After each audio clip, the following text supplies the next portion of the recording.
Qudiem din iż-żbuħija ta' Marija lura nifhmu eżistijej għaliex Marija għandha sem importanti fit-taqbida tagħna kontra d-dnub u fit-taqbida tagħna kontra x-xitan.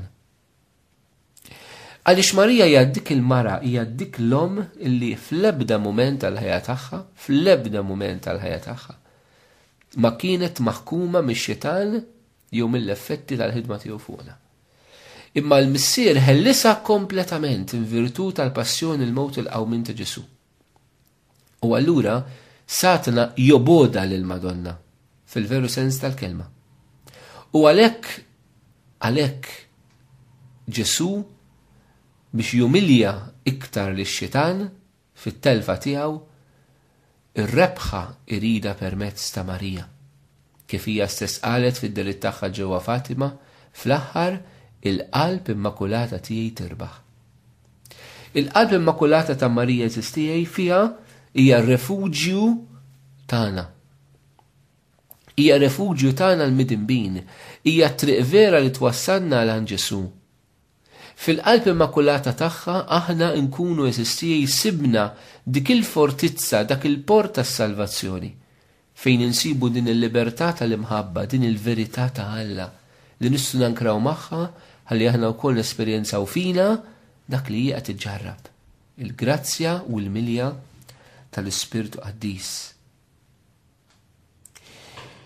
Allura eżistijej bir-raġun kollu li l-Knisja f'diversi drabi titlobna nduru lejn Marija, anka meta ngħaddu momenti diffiċli fil-ħajja tagħna, meta l-istorja tal-umanità tgħaddi momenti jibsa, meta d-dinja tgħaddi minn momenti jibsa, minn momenti ta' gwerer, minn nuqqas ta' paċi, minn kriżijiet fil-familji, minn kriżijiet fil-Knisja, minn kriżijiet fil-ħajja saċerdotali.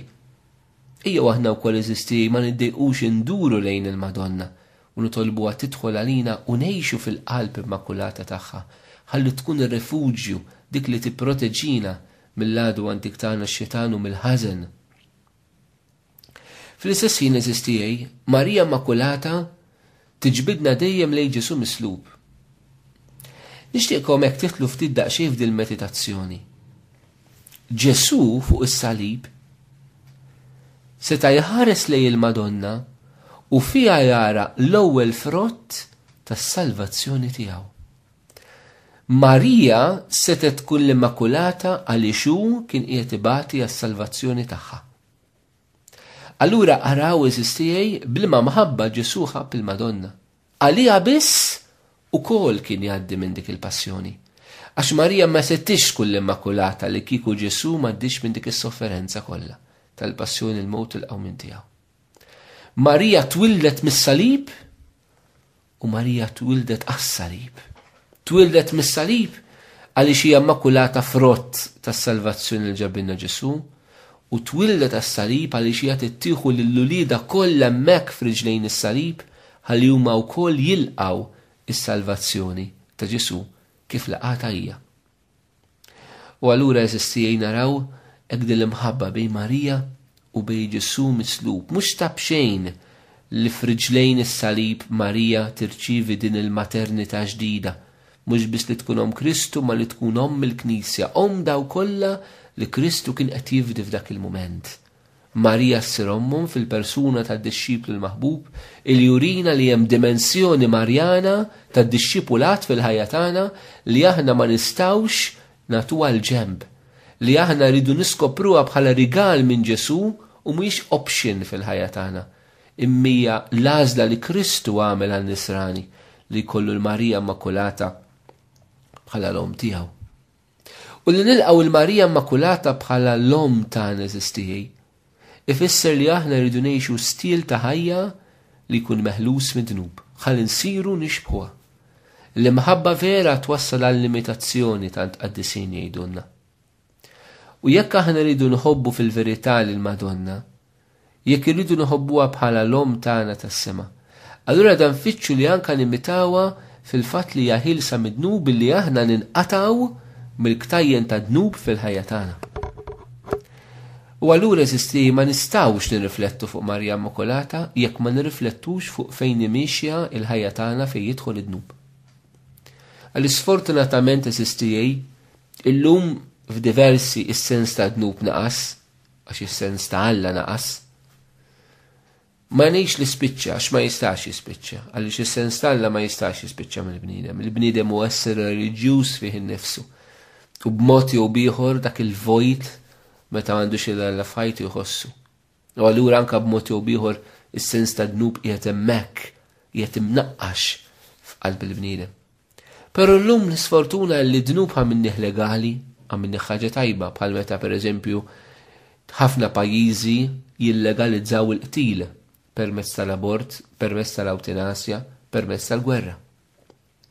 Id-dnub eżisti llum nirreklamawh, bħalma naraw tan drabi pereżempju fil-pornografija, fuq l-internet, fuq rivisti, fuq affarijiet simili, fuq films. Id-dnub eżisti xi drabi sar lifestyle, bħalma huwa l-adulterju pereżempju. Illi għal uħud donnu sar l-stil tal-ħajja li tgħix f'adulterju. Id-dnub sar opportunità ta' pjaċir għal gost tiegħi bħalma hija il-prostituzzjoni pereżempju. Id-dnub allura eżisti xi drabi m'għandniex nistħu minnu. M'għandniex nistħu minnu. Xi drabi ikun hemm persuni li jħossuhom strambi mhux għax qed jagħmlu l-ħażin imma qed jagħmlu tajjeb għax isommu mhix normali.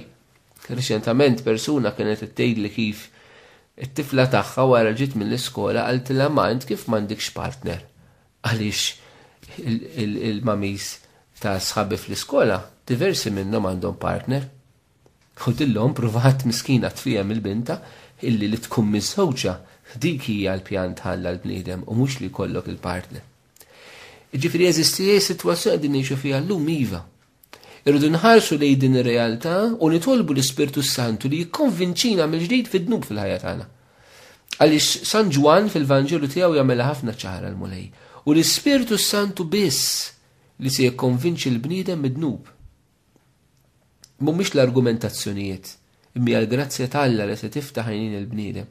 U għandna bżonn nitolbu għal midja ġdida tal-Ispirtu Santu fil-ħajja tal-umanità, mo speċjali eżistijej fil-kontinent tagħna fl-Ewropa, fej tant affarijiet dawk li kienu valuri u pedament insara qegħdin jitbidlu b'mod rapidu maġel ħafna li qed jolqtu anke l-gżiritna forsi iktar malajr milli naħsbu fil-bidliet kulturali qegħdin iseħħu.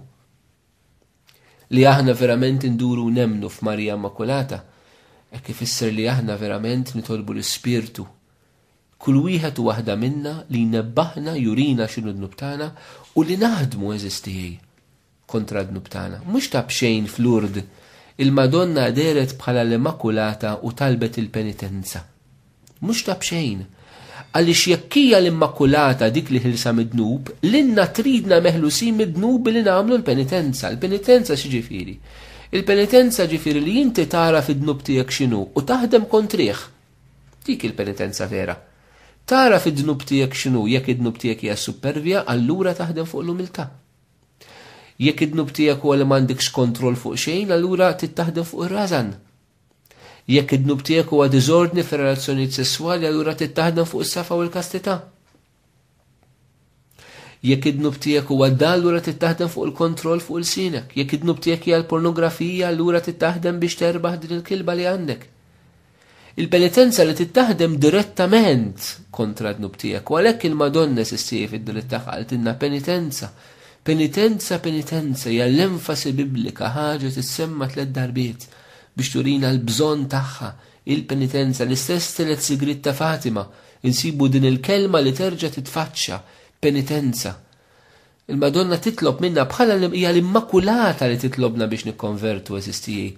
Għaliex hija ili ħilsa mingħajr dnub titlob lilna biex niġu wkoll mingħajr dnub fil-ħajja tagħna. U jekk aħna rridu nieħdu widen, nagħtu widen bis-serjetà għas-sejħat li tagħmlilna Omna Marija fid-deritt tagħha. Allura rridu nieħdu l-konverżjoni tagħna b'serjetà kbira. Irridu nieħdu l-ħajja ta' penitenza bis-serjetà. Il-ħajja ta' penitenza dik id-differenza bejn il-penitenza u s-sagrifiċċju, mhux li inti ċaħħat minn ftit ħelu, mhix dik il-penitenza, dak hu sagrifiċċju li sta toffriha l-konverżjonijiet hija ħaġa tajba. Ma l-penitenza titmiss id-dnub tiegħek. U dnub tiegħek titmissi ġifieri l-mentalità tiegħek, tibdel il-mod kif inti tirraġuna, il-mod kif inti tħares lejn id-dinja, il-mod kif inti tħares lejn ir-realtà, Tibdel il-mentalità tiegħek, ma tistax int tgħid li qed tagħmel penitenza u tikkonverti jekk inti għadek tiraġuna skont dak li jaqbel lilek. Jekk inti għadek tiraġuna li inti tkun fuq l-oħrajn, jekk inti għadek tiraġuna li inti tinqeda u tuża n-nies. Jekk inti għadek tiraġuna li inti għandek dritt li tikser drittijiet tal-oħrajn. Li kien għadek tiraġuna li inti l-boss fil-familja u tkisser il-marta kullu liedek jew bil-maqlub.